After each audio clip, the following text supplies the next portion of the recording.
오늘 디도서 말씀을 가지고 그리스도인의 모습이라는 제목으로 말씀을 나누고자 합니다.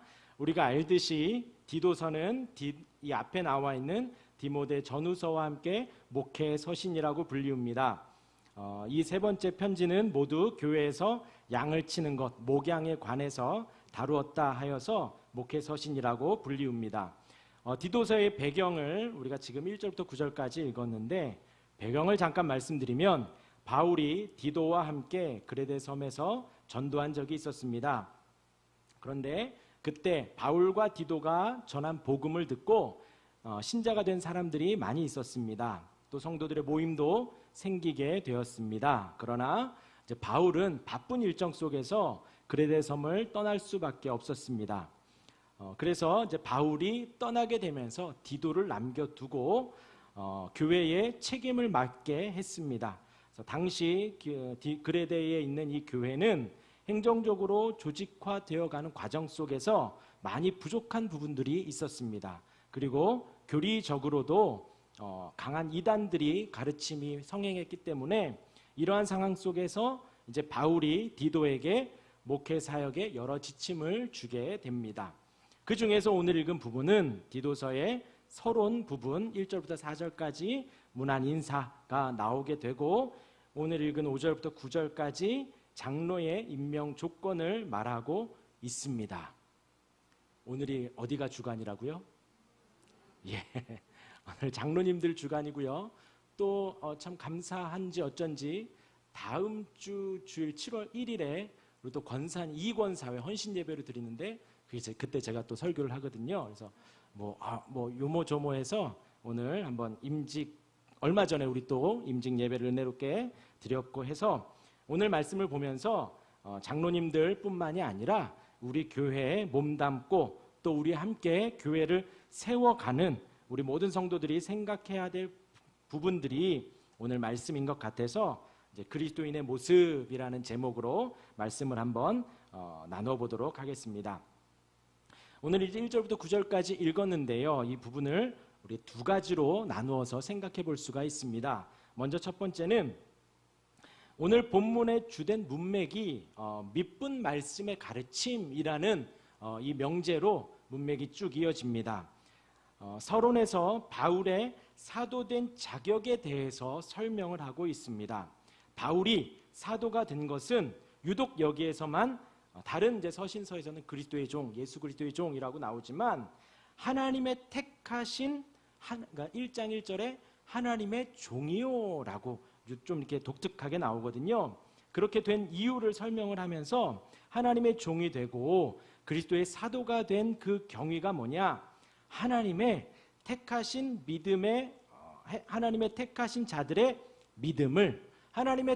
자들의 믿음을 성도들에게 믿게 하려고 사도가 되었다라고 말씀을 하고 있습니다. 또 성도들에게 경건하게 사는 진리를 가르치기 위해서 사도가 되었다고 합니다. 이 말씀이 1절이에요. 우리 같이 1절 읽어보겠습니다. 시작. 하나님의 종이요 예수 그리스도의 사도인 바울 곧 나의 사도된 것은 하나님의 택하신 자들의 믿음과 경건함에 속한 진리의 지식과 영생의 소망을 인함이라. 근데 이 인함이라는 뜻이 그들에게 위함이다. 그들에게 가르쳐주기 위함이다. 무엇을요? 하나님의 택하신 자들의 믿음을 가르쳐주려고 하고 경건함에 속한 진리의 지식을 가르쳐주려고 한다라는 것입니다. 그리고 우리가 4절로 넘어가면 4절에서 디도를 소개할 때에도 이와 같은 믿음으로 된 나의 참 아들이라고 소개를 하는 거예요. 그러니까 디도를 소개를 하는데도 나와 같은 믿음을 가진 참 아들 디도라고 소개를 합니다. 그리고 나서 우리 9절의 말씀 읽어보겠습니다. 시작. 믿음 말씀의 가르침을 그대로 지켜야 하리니 이는 능히 바른 교훈으로 권면하고 거스려 말하는 자들을 책망하게 하려 함이라. 방금 말씀드린 1장 1절과 4절과 9절에 이어서 장로들은 이런 믿음 말씀의 가르침을 받은 대로 지켜야 하고 바른 교훈으로 권면해야 된다라는 것을 이야기를 하고 있습니다. 덧붙여 설명을 드리면 1절에서 말하는 하나님의 택하신 자들의 믿음, 이것은 무엇이냐면 아브라함의 믿음, 하나님의 택하신 성경에 기록되어진 하나님의 택하신 자들의 믿음, 곧 아브라함의 믿음, 이삭의 믿음, 야곱의 믿음을 비롯해서 성경에 기록된 하나님의 택하신 자들, 택하신 선지자들의 믿음을 말하는 것입니다. 또 신약에서는 베드로, 요한, 바울의 믿음 등 하나님의 택하신 사도들의 믿음을 말합니다. 그래서 하나님의 택하신 자들의 믿음이라고 하면 성경에 기록되어진 하나님의 택하신 그들의 믿음이라는 거예요. 이어서 이런 말씀의 가르침을 우리로 가르침을 받으라라고 9절에 설명을 하고 있는 것입니다. 우리는 평생 성경을 배워야 합니다. 제가 아까 말씀드린 대로 각 성경을 배워야 하고 각 성경의 흐름과 주제를 배워야 합니다. 또 각 책에 어떤 내용이 있는지 우리는 자세히 배워야 합니다. 그리고 그 말씀대로 오늘 말씀은 바른 교훈으로 권면해야 합니다. 배우기만 하고 끝나는 것이 아니라 서로 권면하고 가르치기도 해야 한다라는 것입니다. 무슨 말씀인지 아시겠죠? 바울이 바울된 이유는 하나님의 택하신 자들의 믿음을 가르쳐주기 위함인 거예요. 아브라함의 믿음을 우리에게 가르쳐주기 원하고 이삭의 믿음이 무엇인지, 신약의 베드로의 믿음이 무엇인지 그 믿음을 가르쳐주기 원한다라는 거예요. 성경에 기록되어진 그 믿음을 바울이 가르치길 원한다라는 거죠. 그리고 그 믿음을 따라서 디도도 같은 믿음으로 디도가 되었다라는 것입니다. 그리고 또 생각해야 될 것은 9절에 미쁜 말씀의 가르침을 그대로 지켜야 하리니, 미쁜 말씀이라고 나오지요. 그리고 이는 능히 바른 교훈으로 권면하고 라고 바른 교훈이라고 나오는데, 이 바른 교훈에서 교훈이 영어로는 doctrine이라고 합니다. doctrine, 교리라고 해요. 교리. 성경도 배우고 가르쳐야 하지만 우리가 교리도 배우고 가르쳐야 된다라는 것입니다. 생뚱맞게 교리가 나오는데, 교리가 뭐냐면 체계화된 본질적인 가르침이 되는 거예요. 성경에 66권이 나오는데 그것에 체계되어진, 우리가 정리된 그것이 무엇이냐? 교리라는 거예요. 그 바른 교리를 우리가 가르치고 배워야 된다라는 것입니다. 교리에 대해서 간단히 말씀드리면 다음과 같습니다. 교리는 신앙고백서, 교리문답서, 또 신조, 이렇게 나뉘어집니다. 교리는 온 교회가, 온 우주에 있는 그런 교회가 고백하고 가르치는 것입니다. 그리고 라은성 교수님의 책에 의하면 교리하면 우리는 되게 딱딱한 것 같고 이론인 것 같지만 교리는 매우 이론적이지 않고 매우 실천적인 것이다 라고 합니다. 또 개혁신앙인인 우리는 개혁신앙인이에요. 우리가 말하는 개신교회, 기독교회라고 하죠. 그것을 다른 말로 하면 개혁교회다라고 합니다. 그래서 우리는 개혁교회예요. 개혁교회이고 우리는 개혁신앙인입니다. 우리가 고백하는 교리는 크게 둘로 나뉘어집니다. 하나는 벨직 신앙고백서, 하이델베르그 교리문답서, 또 도르트 신조, 이렇게 구성되어져 있고요. 다른 하나는 영국과 스코틀랜드 및 웨일즈의 청교도와 장로교가 고백한 웨스트민스터 기준서가 있습니다. 웨스트민스터 기준서는 웨스트민스터 총회 때에 만들어졌고요. 34장에 이어지는 웨스트민스터 신앙고백서라는 것이 있고요. 196문답에 이르는 웨스트민스터 대교리 문답, 이것이 장년들, 우리 어른들에게 해당되어지는 것이 대교리 문답이에요. 그리고 우리가 지금 수요일마다 가끔 배우는 것이 웨스트민스터 소요리 문답이죠. 그것이 청소년들을 위한 것이에요. 그렇게 구성되어져 있습니다. 정리하면은 지금 말씀드린 것을 제가 주되게 막 설명할 것이 아니기 때문에 그냥 말씀만 드린 것이고요. 우리가 알아야 될 것은 뭐냐면 날마다 성경이 무엇을 말하는지, 성경이 무엇을 증거하는지, 창세기부터 계시록까지, 또는 모세오경이, 또 역사서가, 시가서가 어떤 말을 하는지, 신약의 사복음서가 무엇을 주제로 기록되었는지, 또 바울서신이, 또 목회서신이, 또한 맨 끝에 있는 계시록이 어떻게 기록되었는지, 무엇을 말하는지, 우리에게 교훈하는 것이 무엇인지 늘 배워야 한다라는 거예요. 늘 가르침을 받아야 한다라는 것입니다. 9절의 말씀대로 믿음 말씀의 가르침을 받아야 우리가 그대로 행할 수 있는 거잖아요. 아침에 보는 것 있지만 배워야 된다는, 공부를 해야 된다라는 것이에요. 성경을 그렇게 공부를 해야 된다라는 것입니다. 예, 제가 신학교에 처음 들어가서 성경에 대해서 막 교수님이 강의할 때, 교수님 성경이 66권 딱 돼 있는데 그럼 몇 년 지나면 공부할 게 없겠네요 라고 제가 설명을 드리니까 그렇지 않다는 거예요. 그렇지 않다는 거예요. 평생 공부하고 공부해도, 성경을 연구하고 연구해도 계속해서 새롭게 하나님이 깨닫게 하신다라는 거죠. 그래서 우리는 성경을 늘 배워와야 된다라는 것입니다. 예, 우리 임직식 하면서 은퇴하신 분들도 있었지만 이 가르침을 배워가는 것에는 결코 평생에 은퇴가 없습니다. 매일매일 배워가야 된다라는 거예요. 그리고 성경을 배우는 여기에서 끝나면 안 된다라는 걸 제가 오늘 덧붙여 말씀드리는 것입니다. 우리는 교리도 배워야 한다라는 거예요. 벨직 신앙 고백서가 어떤 내용인지, 누구에게 어떤 의도로 작성되었는지 배워야 한다는 거예요. 하이델베르그 교리문답서가 어떻게 작성되었는지, 도르트 신조가 어떻게 구성됐는지, 또 우리가 배우는 웨스트민스터 신앙 고백서, 대교리 문답, 소교리 문답의 차이는 어떠한지 우리가 배워야 된다라는 거예요. 왜냐하면 우리가 성경만 배우게 되면 이단도 성경을 배우기 때문에 그래요. 이단에서도 우리는 성경만 가르친다라고 해요. 이단도 성경을 배우기 때문에 그렇습니다. 그런 이단들과의 구분점이 바로 이 교리라는 거예요. 아까 서두에도 말씀드렸지만 그레데 교인들에게는 이단의 가르침이 있었습니다. 그래서 바울은 그 바른 교리라고, 바른 교훈, 닥트린이라고 언급하면서 디도에게 꼭 가르칠 것을 말한 것입니다. 이것이 바로 믿음 말씀, 바른 신앙이 되는 것입니다. 아까도 말씀드렸지만 한순간에 되지 않습니다.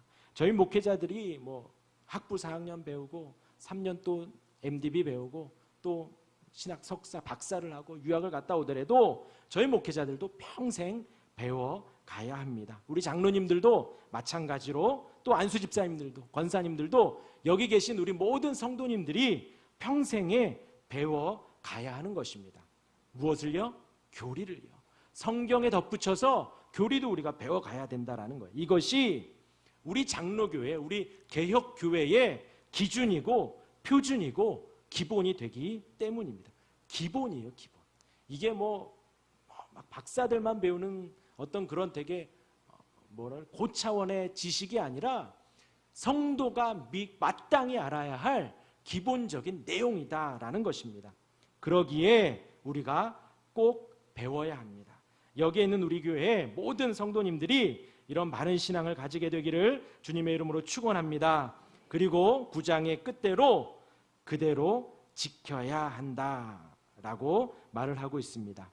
그리고 권면하고 책망하고 가르쳐야 한다라는 거예요. 이것이 우리 장로님들의 역할이다라는 거예요. 장로님들이 되셨지요.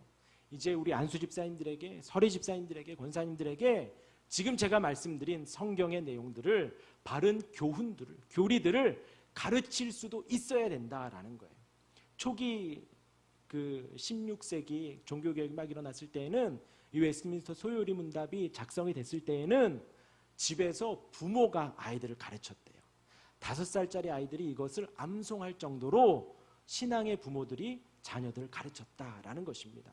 우리 교회가, 우리 장로님들 오늘 너무나도 든든하다 하였습니다. 더 든든한 교회가 되어가기 위해서 서로 이런 바른 교리가 가르쳐지고 선포되어지고 서로 간에 나누어지고 서로 간에 가르쳐주고 책망하고 이렇게 권면하는 우리 교회가 되어야 하겠습니다. 그것이 오늘 바울이 디도를 통해서 그 그레데에 있는 교회에 장로들을 세우고 그 장로들을 통해서 하고자 하는 사역이다라는 거예요. 마찬가지로 우리 교회의 장로님들이, 우리 교회의 임직자들이, 우리 교회의 어른들이 해야 할 본연의 임무이고 본질이 되어집니다. 그리고 여기에 있는 우리 모두의 성도의 본질이기도 합니다. 우리가 평생에 우리 청년들도 있고요, 학생도 있고 어린아이들도 있지만 성도라는 우리의 너무나도 거룩한 그 이름에 합당하게 평생을 살아갈 때, 신앙생활을 하며 살아갈 때 이 성경을 날마다 배우고 가르침을 받고, 또 성경에 기록되어진 아까 말씀드린 그 모든 교리들을 우리 아이들이, 우리 학생들이, 우리 청년들이 계속해서 배워가는 성도의 본질이기도 합니다. 왜냐하면 이단 사상이라고 한다면 이 그레데 교인, 이 교회뿐만이겠냐 이거예요. 지금 우리는 어떠냐 이거죠. 집에 여러분들 다 경험 있으실 거예요. 교회 이렇게 우이제일교회 이렇게 붙어 있으면요, 아침 10시 11시면 똑똑똑 두들깁니다. 옆집 이웃이라고. 저희 집에 제가 20년 살았던 저희 본가에 똑똑똑 저 이웃입니다 그러더라고요. 이웃 누구요? 그랬더니 저기 이웃이요. 이웃 누구요? 제가 20년 살았기 때문에 그 동네 다 알거든요. 누구시냐고요? 그랬더니 아유 각박하시네요. 이웃이라고요. 아니에요. 가세요. 그랬거든요. 하나님의 교회, 신천지, 여호와의 증인, 이단들이 판을 치고 있잖아요. 그들도 성경을 배운다라고 해요. 신앙생활 시작했다 그러면 제일 먼저 주변에 여호와의 증인 혹시나 있으면 성경 들고 달려옵니다. 저 교회 다녀요 라고 하면 여호와의 증인이 먼저 달려오고요, 뭐 신천지도 그러고요, 하나님의 교회도 그렇고요. 그들은 교회 다니는 사람들의 표적이에요. 불신자들을 전도하는 게 아니라 교회 다니는 우리가 전도 대상자라는 거예요. 약간 여담이지만 뭐 나이 많으신 분들은 별로 전도 안 해요. 좀 편찮으신 분들 전도 안 해요. 젊은 청년들, 우리 저희 나이 가장 막 활발하게 일할 그런 분들 A급입니다. 전도의 A급이에요. 뭐 B급, C급, D급 이렇게 있는데 그런 분들이 전도 대상자가 되는 거예요. 예전에 어떤 일까지 있었냐면 이렇게 기도할 때에 새벽 기도나 이렇게 하잖아요. 그러면 기도할 때 옆에 와서 기도 소리를 이렇게 듣는데요. 무슨 기도하나. 그렇게 이게 무슨 기도하나 들었다가 한 3-4번 이렇게 얼굴 좀 안면 좀 익히고 나면 이렇게 아는 척을 하는 거죠. 요새 뭐 좀 무슨 아들 때문에 문제가 있으시죠? 그럼 깜짝 놀라는 거예요. 그렇게 해서 전도에 가는 신천지 전도 전략도 있었거든요.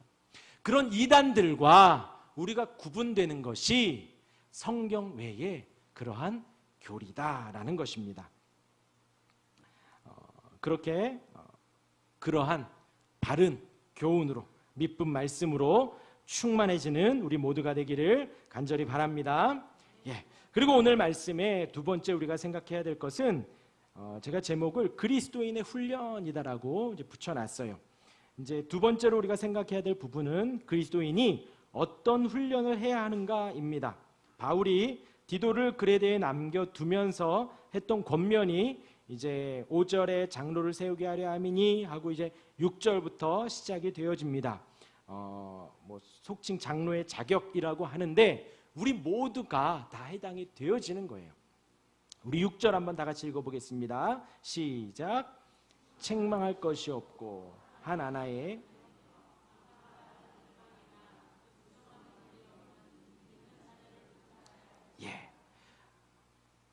한 아내의 뭐 책망할 것이 없다라고 했어요. 그러니까 서로 간에 책망할 것이 없을 정도로 많이 조심을 해야 된다라는 것이죠. 우리 모두가 다 그렇게 해야겠습니다. 그리고 한 아내의 남편이라고 했습니다. 기억하십시오. 한 아내의 남편이에요. 우리 장로님들뿐만이 아니라 여기 계신 분들이 한 아내의 남편이 되어야 된다라는 것입니다. 아내가 여러 명 있으신 분 없으시죠? 남편이 여러 명 없으시죠? 한 아내의 남편이라는 거예요. 그것은 일부 다처가 아니라는 거예요. 혹 어떤 분들이 농담 삼아 그러시는 거예요. 아브라함도 다윗도 부인이 여럿 있지 않았느냐? 성경이 그렇게 말하지 않았느냐? 뭐 그렇게 해서 뭐 일부 다처를 말하기도 하는데 아니에요. 한 아내의 남편입니다. 덧붙여서 이제 성적인 문란함을 경계하는 거예요. 또 방탕함 이어서 나오는데 방탕함은 환락이나 유흥을 말합니다. 이런 것을 하지 말아라 라고 정확하게 이야기를 해주고 있습니다. 이어서 불순종하는 일이 없는 믿는 자녀를 둔 자, 그러니까 자녀가 믿어야 되고 순종해야 된다라는 것이죠. 불순종이라고 하면 고의적으로 일부러 어기는 거예요. 그런데 그런 게 없는 자녀, 믿는 자녀, 그러니까 신앙이 있는 자녀를 둔 자라는 것입니다.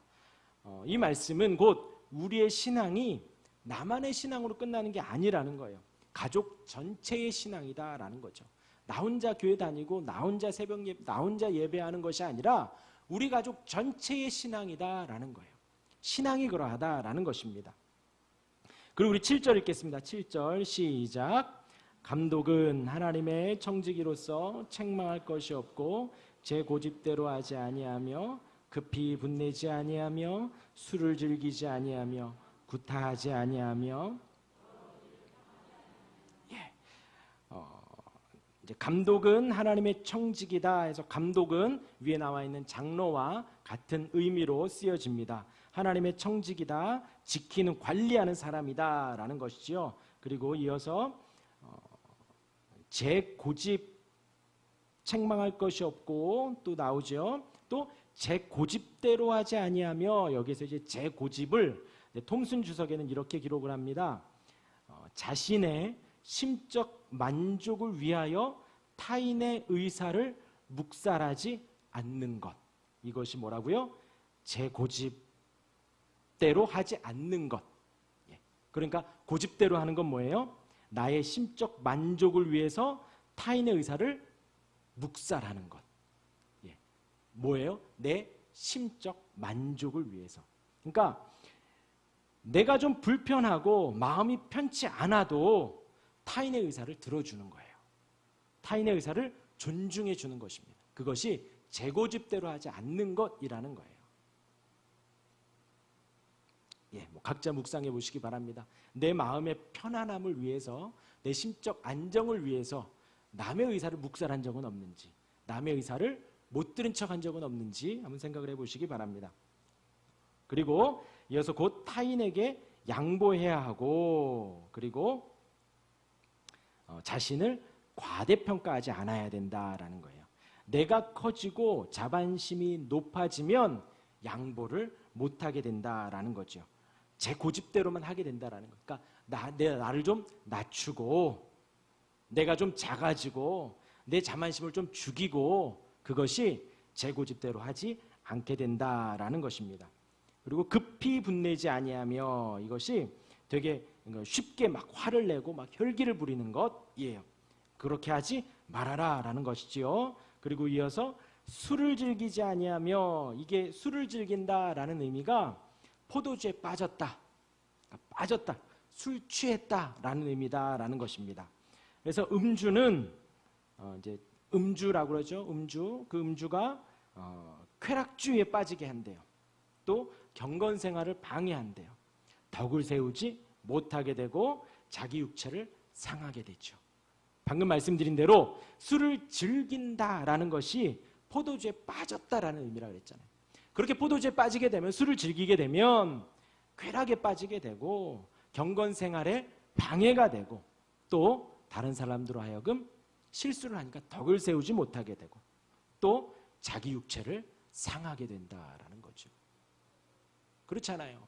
이제 술에 이제 포도주에 빠지신 분들 가끔 있잖아요. 그래서 뭐 이렇게 보면은 갑자기 땅바닥이 일어난다든지, 갑자기 멀쩡히 서 있는 전봇대하고 씨름을 한다든지, 이런 게 있잖아요. 그러니까 그게 자기 육체를 상하게 하고요. 또 뭐 간도 뭐 상한다고 하고요. 뭐 등등등. 그래서 술을 삼가야 된다라고 이야기를 합니다. 그리고 술을 즐기지 아니하며 구타하지 아니하며, 이것은 폭행을 하지 말라는 것이죠. 더 나아가서 난폭하고, 이제 구타하다라는 의미가 때릴 준비가 되어 있거나 때리기를 좋아하는 사람이라는 거예요. 여기에는 그런 분들 안 계시죠? 왜? 여자분들이 웃으시지? 남자분들은 가만히 계시는 여자분들이 웃으시네요. 그러시면 안 된다는 거예요. 구타하지 아니하며, 이렇게 때릴 준비가 늘 되어져 있거나 때리기를 좋아하는 사람 안 된다라는 거예요. 절대 남편분들 때리지 마시기 바랍니다. 불쌍한 인생이에요. 예. 그리고 이제 폭행이라고 하는 것은 우리의 몸집을 넘어서서 우리의 언어로도 폭행을 할 수 있죠.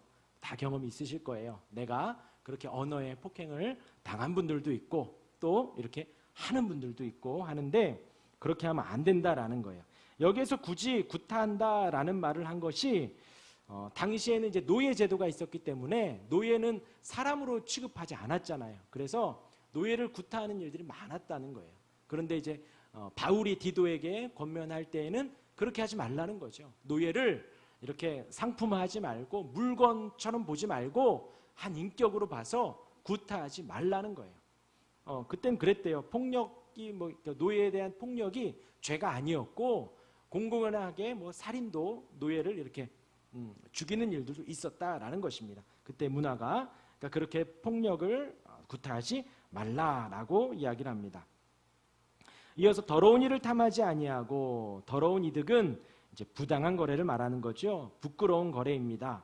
천박한 이익을 갈구하는 더러운 이득을 욕망하는 이라는 뜻을 가지고 있습니다. 그래서 이익을 얻기 위해서 비열하고 탐욕스럽고 거짓말을 한다거나 등등 그런 것들에 개의치 않는 거예요. 그런 것들을 하지 말아라 라고 이야기를 하고 있습니다. 우리 8절 읽겠습니다. 8절 시작.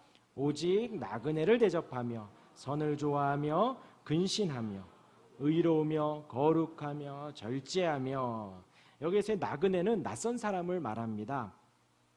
그러니까 우리가 아는 사람, 서로 이렇게 안면이 있고 또 만날 수 있는 그런 사람들을 또 내가 좋아하고 서로 친한 사람들을 사랑하고 섬기는 것은 대접하는 것은 쉬워요. 어렵지 않아요. 그런데 여기에서 나그네라고 하면 낯선 사람입니다. 그리고 내가 모르는 사람이고 내가 잘해줬을 때 다음에 보상이 없을 수도 있는 사람이에요. 그런 사람들을 대접해라 라는 것입니다.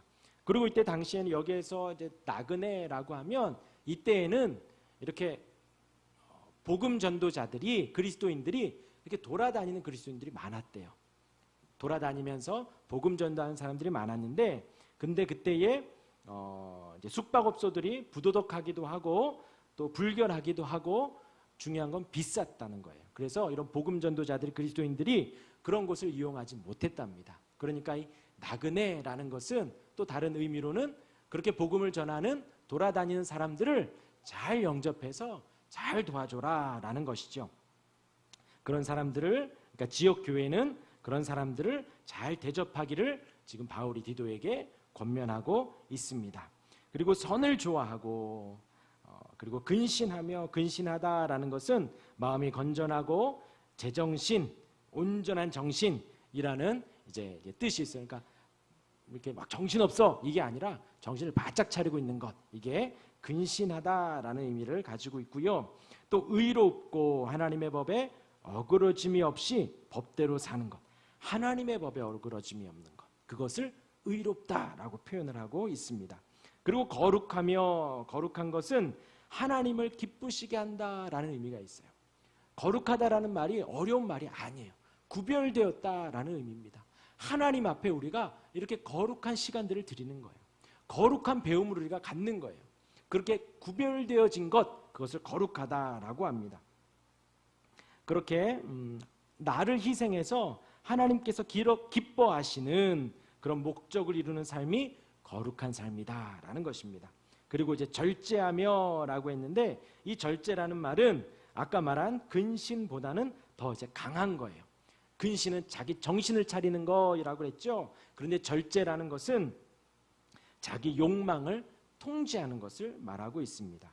그래서 내 안에 자제력이 있는 것, 물욕, 권세욕, 명예욕으로부터 스스로 지킨다라는 의미를 가지고 있습니다. 그러니까 어떻게 보면 이 절제가 근신보다는 조금 더 어려울 수 있어요. 많이 어려울 수 있어요. 근신은 정신을 차리는 건데 절제라는 것은 내 욕망을 이렇게 내려놓는 거거든요. 그래서 이 절제라는 것이 성령의 열매지요. 나의 힘으로는 할 수 없는 거예요. 하나님이 도우셔야, 하나님이 인도해 주셔야 가능하다라는 것입니다.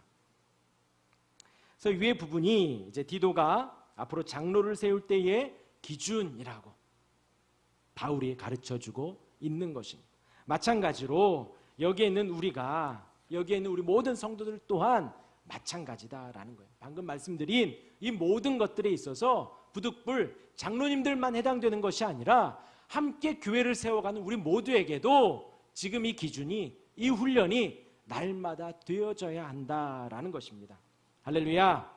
이제 정리하겠습니다. 디도서 1장을 나눴습니다. 바울이 글에 대해 디도를 남겨놓으면서 약간 부족한 듯이 있는 체계를 더 굳건히 세울 것을 명령하면서 장로를 세워라 라고 이야기를 합니다. 그리고 그 말씀은 이 글에 대해 있는 교인들에게만 뿐만이 아니라 우리에게도 마찬가지고 우리 장로님들 뿐만이 아니라 여기에는 우리 모두에게도 그와 같이 해당이 된다라는 것입니다. 첫째는 믿음 말씀의 가르침을 받아야 합니다. 하나님의 말씀 곧 성경을 배워야 합니다. 성경이 무엇을 말하는지 어떤 내용인지 우리가 배워야 하고 또 개혁교회가 다른 이단들과는 다른 무엇을 추구하는지 우리가 늘 배워야 된다라고 말씀을 드렸습니다.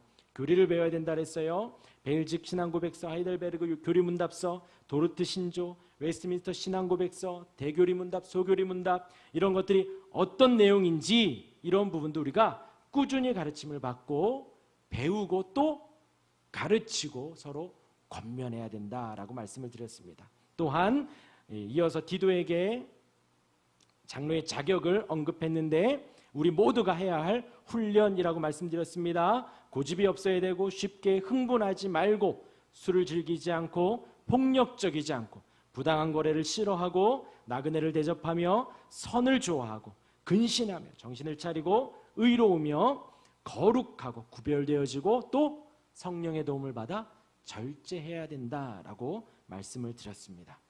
우리 교회는 이미 충만한 줄 믿습니다. 그리고 이것이 과거형으로 끝나면 안 돼요. 지금 현재도 이러한 훈련은 매일매일 계속 되어져야 하는 것입니다. 그리고 앞으로도 내가 사모하고 내가 성도로서 그리스도인으로서 서리집사로서 권사로서 안수집사로서 장로로서 무엇을 해야 될까? 먼저는 이 모든 것에 우리가 헌신하고 이 모든 것에 사모하고 충성을 해야 된다라는 것입니다. 앞으로도 여태까지 충만해 왔고 지금도 충만해야 하고 앞으로도 사모해야 합니다. 우리 모두가 그렇게 되는 우리 모두가 되기를 주님의 이름으로 축복합니다.